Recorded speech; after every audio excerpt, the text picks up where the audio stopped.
Rose Njeri, msanidi programu na mwanaharakati wa kidijitali kutoka Kenya, alikamatwa tarehe 30 Mei 2025 kwa kuunda jukwaa la mtandaoni lililowawezesha wananchi kuwasilisha maoni yao kwa kamati ya fedha na bunge kuhusu mswada wa fedha wa 2025. Akiwa kizuizini kwa siku 4 katika kituo cha polisi ya Pangani, familia yake na mawakili walikumbana na ugumu kumpata, huku vifaa vyake vya kazi vikizuiliwa na polisi.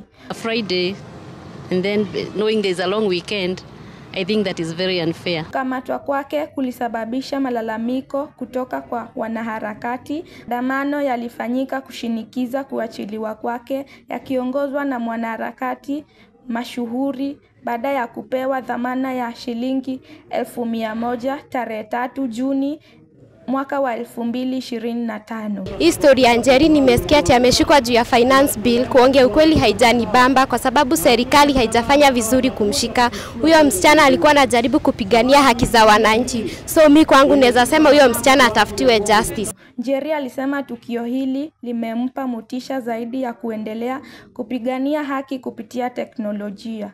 Kesi hiyo inachochea mjadala kuhusu uhuru wa kujieleza na nafasi ya teknolojia katika uwajibikaji wa serikali. Kukamatwa kwa mwanaharakati Rose Njeri kumeibua hisia mbalimbali kwa wananchi, huku wakisema kuwa kila mwananchi ako na haki ya kutoa hisia zake. Nikiripotia runinga ya TAS kutoka mji wa Thika, jina langu ni Ndulu Khalili.